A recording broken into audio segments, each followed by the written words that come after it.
Assalamualaikum warahmatullahi wabarakatuh.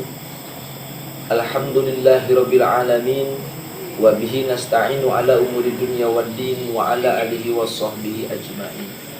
Allahumma shalli ala nuril anwar wa sirril asrar wa tighyatil aghyar wa miftahi babil yasar sayyidina wa maulana Muhammadinil mukhtar wa alihil adhar wa ashabil akhyar azadani amillahi wa ifwani.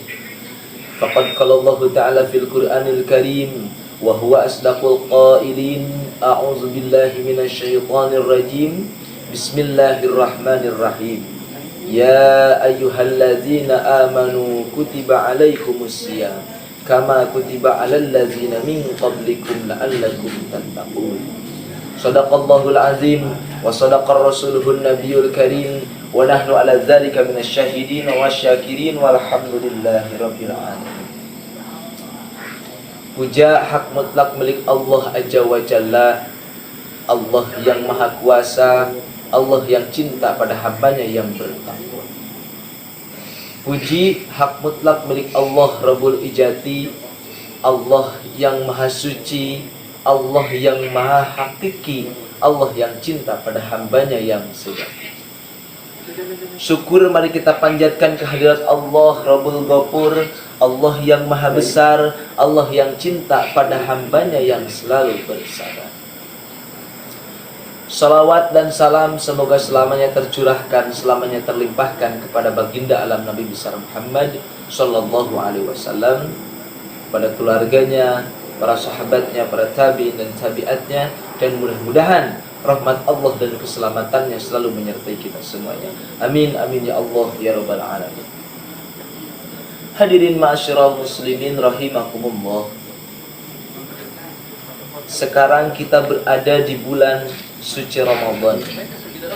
Patut kita syukuri karena kita masih diberi kesempatan oleh Allah untuk bertemu dengan bulan yang sangat berkah ini, dan banyak sekali amalan kebaikan yang insya Allah pahalanya berlipat ganda. Dan bulan Ramadan ini disebut juga adalah bulan kesabaran, yang mana orang-orang muslim tentunya kita dilatih bersabar di bulan suci Ramadan ini. Menahan lapar itu adalah latihan dari sabar. Menahan dahaga itu adalah bentuk latihan daripada sabar. Apalagi menahan hawa nafsu amarah kita itu adalah bentuk latihan mengasah kesabaran kita. Tentunya dalam hal ini Islam ada 3 hal yang harus kita laksanakan dalam bentuk sabar. Yang pertama yaitu sabar dalam ketaatan. Tentunya kita harus bersabar dalam menjalankan perintah Allah Subhanahu wa taala, walaupun di dalamnya tentu ketaatan tersebut banyak sekali rintangannya, banyak sekali cobaannya, sulit untuk dilaksanakannya. Dan pada perintah Allah tersebut terkadang kita tidak bisa menerima oleh hawa nafsu kita. Maka orang-orang yang sabar dalam melaksanakan perintah Allah, dalam melaksanakan ketaatan kepada Allah Subhanahu wa taala, Allah berfirman, "Innama yuwaffas sabiruna ajrahum bighairi hisab." Karena sesungguhnya orang-orang yang bersabar itu adalah orang-orang yang mendapatkan pahala tanpa batas. Lalu yang kedua, sabar dalam larangan Allah Subhanahu wa taala. Ada kalanya kita bisa melaksanakan ketaatan Allah Subhanahu wa taala, tetapi kita tidak sabar dalam bersabar. Terkadang kita tidak sabar dalam larangan Allah Subhanahu wa taala. Salat dilaksanakan tetapi judi tetap tidak bisa ditinggalkan. Puasa dilaksanakan tetapi ghibah tetap berjalan. Sehingga ada statement yang mengatakan STMJ, salat terus, maksiat jalan. Tentunya ini adalah suatu PR, pekerjaan yang harus kita ubah.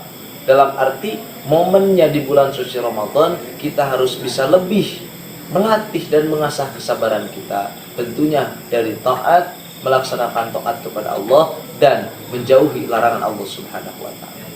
Walaupun di dalamnya, di dalam hatinya orang-orang itu ingin taat tetapi belum bisa menjauhi maksiat. Tentunya mudah-mudahan di momentum bulan suci Ramadan ini kita bisa lebih bersabar, kita bisa lebih mengawal jiwa kita, mengawal hati kita, sehingga di bulan Ramadan ini kita bisa memperbaiki diri kita, memperbaiki amal ibadah kita. Yang ketiga, kita harus bersabar dalam musibah.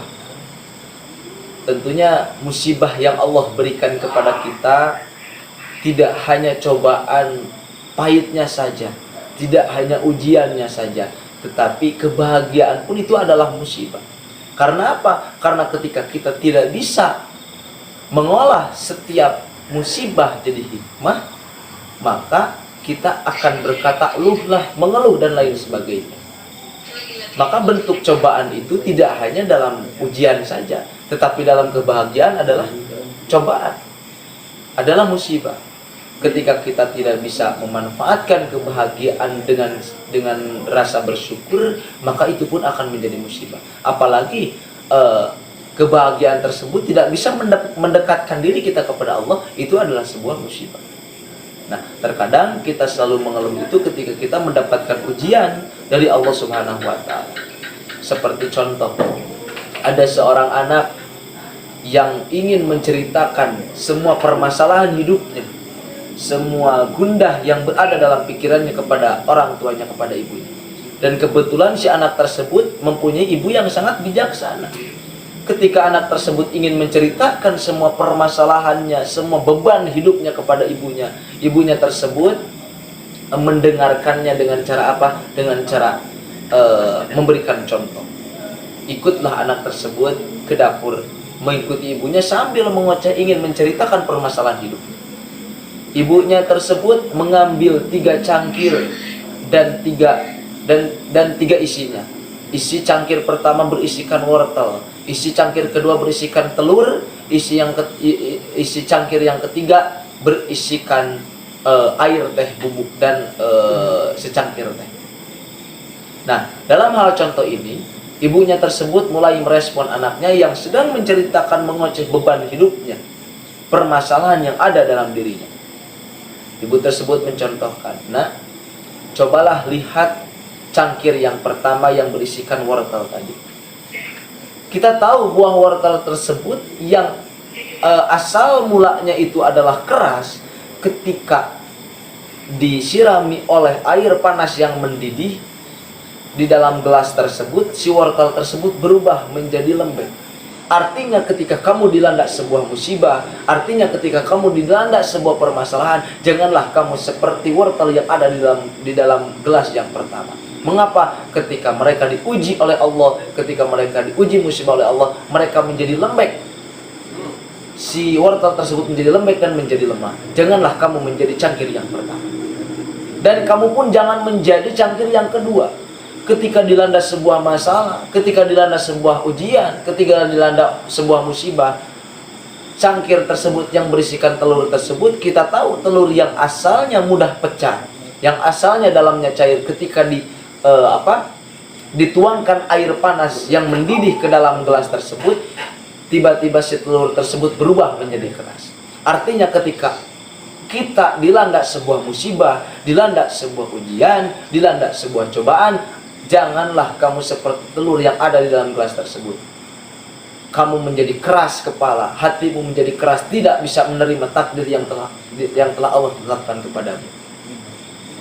Yang padahal Allah memberikan sebuah ujian, Allah memberikan sebuah cobaan, itu adalah padahal Allah akan meningkatkan derajatmu ketika antum bersabar.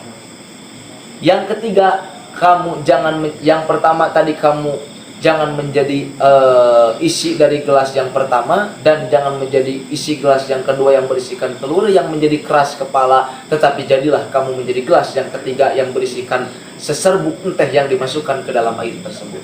Ketika teh tersebut dituangkan air, maka teh tersebut menjadi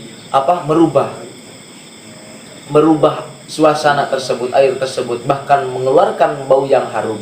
Artinya ketika kamu dilanda sebuah musibah, maka kamu harus bisa mengolah setiap musibah itu jadi hikmah, sehingga kamu tidak akan pernah luhlah, kamu tidak akan pernah mengeluh, kamu tidak akan pernah kamu tidak akan pernah mengeluh, sehingga kamu bisa menyelesaikan sebuah masalah tersebut. Nah, hikmah yang bisa kita ambil dalam kisah tersebut, jadilah ketika kita jangan sampai emosimu mengalahkan akal pikiranmu. Karena ada peribahasa yang menyebutkan orang yang kuat bukanlah orang yang mampu mengalahkan lawannya, tetapi orang yang kuat adalah orang yang mampu mengendalikan emosinya. Mungkin itu yang bisa saya dapat sampaikan. Mudah-mudahan di momentum bulan Ramadan ini kita bisa lebih meningkatkan ketakwaan kita kepada Allah Subhanahu wa taala, meningkatkan kesabaran kita terhadap cobaan yang Allah berikan kepada kita. Tentunya ini adalah sebuah momentum yang sangat luar biasa, karena perkara amalan yang baik, amal soleh yang selalu kita kerjakan itu akan mendapatkan pahala yang berlipat ganda. Mudah-mudahan segala bentuk ikhtiar kita, karena tugas kita hanya berikhtiar, dalam kata ikhtiar tersebut mungkin hasilnya, mungkin juga gagalnya. Ketika hasil kita barengi dengan syukur, ketika gagal ketika